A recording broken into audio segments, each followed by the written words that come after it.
মুৰাদঝাৰৰ চৌধুৰী বজাৰৰ পশ্চিম চামৰালিত এজন লোকক মাৰপিট কৰাৰ চেষ্টা। গাঁওবাসীক বিদ্যুৎ ট্ৰান্সমিটাৰ বহুৱাৰ ঠাই দিয়াৰ বাবে কাল হল লোকজনৰ। আজি একাংশ লোকে বিৰোধিতা কৰি ধন দাবীৰ অভিযোগ উত্থাপন কৰে। এই অভিযোগ তুলি বদৰুল ইছলামে চৌধুৰী বজাৰ উপ আৰক্ষী চকীত এজাহাৰ দাখিল কৰিছে। অভিযোগ অনুসৰি অক্সেক হাতীবন্দা LP স্কুলৰ প্ৰধান শিক্ষক খাইৰুল ইছলামৰ বিৰুদ্ধে ধন দাবীৰ উঠিছে অভিযোগ। ইমানতেই ক্ষান্ত নাথাকি শিক্ষকগৰাকীয়ে বদৰুলৰ নিৰ্মীয়মান ঘৰৰ চৌহদত এটি গুণ্ডা বাহিনী লৈ আহি মাৰপিট কৰিবলৈ চেষ্টা কৰে। তেতিয়া বদৰুলৰ ৰুমৰ ভিতৰতেই প্ৰৱেশ কৰি প্ৰাণ ৰক্ষা কৰে বুলি সাংবাদিকৰ আগত মন্তব্য কৰে। এতিয়া আৰক্ষীৰ তদন্তত পোহৰলৈ আহিব ঘটনাৰ মূল ৰহস্য। আৰক্ষীয়ে গুৰুত্ব সহকাৰে লৈ ঘটনাৰ তদন্ত আৰম্ভ কৰিছে। মানে হৈছিলে মই ইয়াত মোৰ মানে পট্টাৰ মাটি হয়, মই কিনা মাটি ইয়াত ঘৰ সাজি আছিলোঁ। ঘৰ সাজোতে প্ৰথমে মানে খাইৰুল মাষ্টৰ আহিছিলে। আহি মোক ক'লে যে তুমি ইয়াত কিয় ঘৰ বনাই আছা? মই ক'লোঁ যে মই নিজৰ মাটি মই নিজে কিনিছোঁ, ইয়াত বনাই আছোঁ। সি ক'লে যে ইয়াত এনেকুৱা তুমি বেলেগ জেগাৰ পৰা আপুনি আহি ইয়াত বনাব নোৱাৰে, যদি বনায় আমাক পইচা দিব লাগিব। কিয় পইচা দিম, কিমান দিম?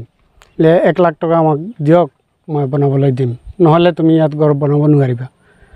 পিছত মই ক'লোঁ যে আপোনাক কিয় দিম পইচা? আপুনি কি, কোন হয় আপুনি? কোন হয় কোৱাৰ লগে লগে মানে মোক আক্ৰমণ কৰিব ধৰিছিলে। তেতিয়া মই ইয়াত অকলে আছিলোঁ, মোৰ বাই ককাই কোনো নাই ইয়াত। তেতিয়া মই ভাবিলোঁ মোক মাৰিব আহিছে, এতিয়া মই কি কৰিম? একো কৰিবতো নোৱাৰিম। মই মানে চুপ থাকিলোঁ।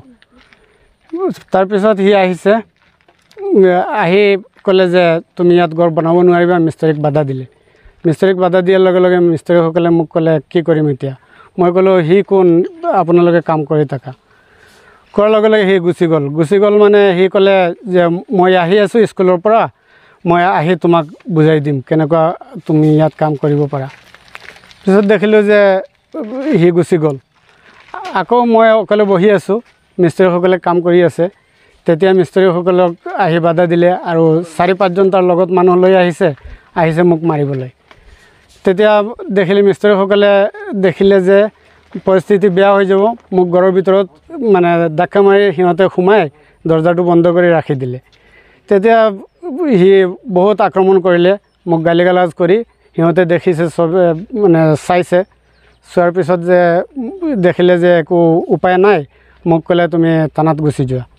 তেতিয়া মোৰ বেলেগ মানুহ এজনে আহিছে বজাৰৰ পৰা, আহি মোক গাড়ী দি লৈ থানাত লৈ গৈছে। থানাত লৈ যোৱাৰ পিছত মই ছাৰক ক'লোঁ যে এনেকুৱা অৱস্থা, মোক মাৰিবলৈ আহিছে। তেতিয়া ছাৰে ক'লে ঠিক আছে, মই FIR কৰি আছোঁ, তুমি বাকী এতিয়া যোৱাগৈ। এক নম্বৰ হ'ল খাইৰুল ইছলাম মাষ্টাৰ। কোন স্কুলৰ মাষ্টাৰ? সি হাতীবান্ধা, অক্সেক হাতীবান্ধা LP স্কুল। তেতিয়া মানে সি আৰু ফয়ছলুৰ ৰহমান আৰু এজন আছিলে, নামটো কি আছিলে তাৰ? ফয়ছলুৰ ৰহমান 2 নম্বৰ হয়। কেইজনৰ ওপৰত দিছিলে? 3জনৰ ওপৰত, 3জনৰ নাম পাইছোঁ মই, সেইটো কাৰণে 3জনৰ নাম দিছোঁ। আৰু লগত বহুত আছিলে, তাৰ লগৰ গুণ্ডা বাহিনী আছিলে। এতিয়া আপুনি কি বিচাৰে? মই ন্যায় বিচাৰোঁ। যদি আইনৰ ওপৰত মোৰ আস্থা বিশ্বাস আছে, আইনে মোক যি ধৰণে মোক মানে আইনী ব্যৱস্থা নিয়ে বা মোক যেনে হেৰি দিয়ে। কোন থানাত গোচৰ তৰিছে আপুনি? চৌধুৰী বজাৰ থানাত। আপোনাৰ নাম কি? মোৰ নাম বদৰুল ইছলাম। আপোনাৰ এলেকাৰ নাম কি আছে? এইটো হ'ল পশ্চিম চামৰালি। কিয় পইচা বিচাৰিছিলে, মানে কিহৰ? সি ঘোচ বিচাৰিছে। সেই বোলে ইয়াৰ দাদা হয়, ইয়াৰ গুণ্ডা হয়। কোনে ঘোচ বিচাৰিছিলে? খাইৰুল ইছলাম ছাৰে। কোন স্কুলৰ মাষ্টৰ? সি হাতীবান্ধা LP স্কুলৰ।